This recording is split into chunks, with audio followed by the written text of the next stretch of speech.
자, 사단원에서는 한자 공부 어떻게 해야 되는가? 매우 중요합니다. 많은 분들이 한자 공부 어떻게 해야 되는지 명확하게 모르고 있고 또 많은 질문들을 합니다. 자, 한자 공부 어떻게 해야 됩니까? 우리가 무슨 일이든 원리를 알으면 의외로 쉽게 배울 수 있고 쉽게 할 수 있죠. 한자 공부도 마찬가지입니다. 한자를 만든 원리를 알아야 됩니다. 그러면 먼저 기본 글자인 부숫자 정확히 알아야 됩니다. 자, 영어 단어는요, 알파벳 26자로 만들어지죠. 거기 뭐 간단한 얘기가 나옵니다. 소년 하면 BOY, 그죠? 소녀, 걸, GIRL. 그래서 영어 단어를 공부할 때 이 26개 알파벳을 모르고서야 영어 단어를 공부할 수 있고 더 나아가서 영어 문장을 공부할 수 없는 것이죠. 한글도 마찬가지입니다. 한글은 14개의 자음과 10개의 모음으로 한글이 만들어지죠.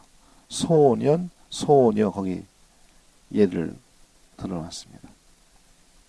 자, 이와 같이 영어를 배울 때 26개의 알파벳, 한자를 배울 때 14개의 자음과 모음을 반드시 알아야 되죠. 이것을 모르고서 어떻게 한글을 배울 수 있고 영어를 배울 수 있습니까? 집을 짓는데 벽돌이 없이 어떻게 집을 지을 수 있습니까? 어떤 그런 기본 요소가 되겠죠. 한자도 마찬가지입니다. 알파벳과 같은 자음과 모음과 같은 것이 바로 부숫자이죠. 이 부숫자를 알아야 됩니다. 한자는 부숫자 자체가 한자가 됩니다. 거기 얘가 나오지요. 해일, 달월, 불화, 물수, 나무목 이것은 부숫자이면서 한자를 나타내는 것이죠. 근데 대부분의 한자는 부숫자의 결합으로 한자가 만들어집니다. 마치 영어 알파벳으로 자음과 모음이 또 알파벳 26개로 영어 단어 한글이 만들어지듯 부숫자의 결합, 즉 합해서 한자가 만들어지는 거예요.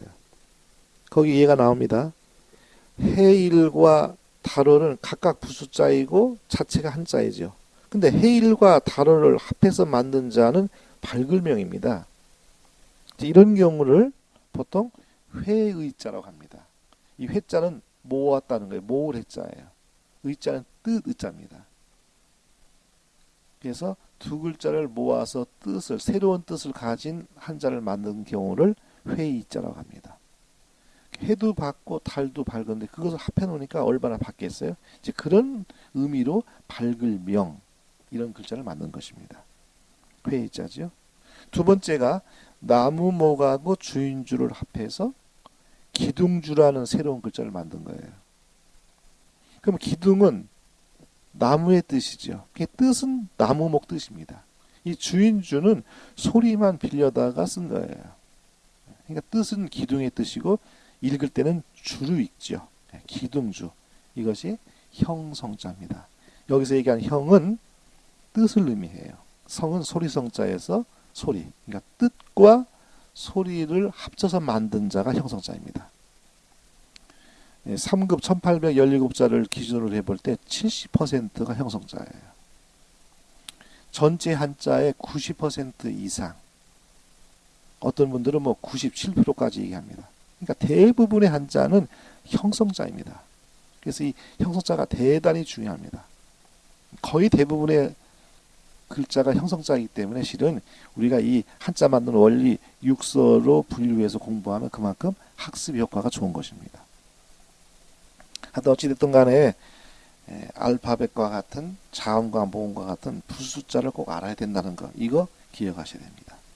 자, 두 번째로는 방금도 설명했습니다만 한자 만드는 원리 육서에 대한 개념 이 육서에 대한 뜻을 정확히 아셔야 돼요.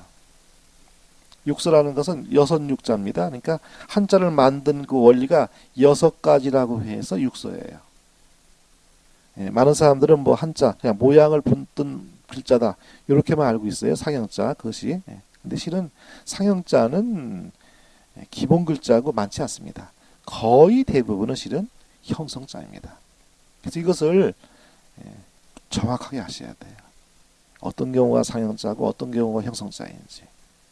우리 어떤 종류를 알아야만이 더 이해하기 쉬운 거 아닙니까? 그렇죠.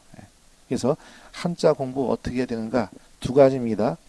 기본 글자인 부수자 214자를 아셔야 된다는 거. 두 번째, 한자 만드는 원리 6서 6가지 방법을 정확히 아셔야 된다는 거. 이것을 강조하고 싶습니다.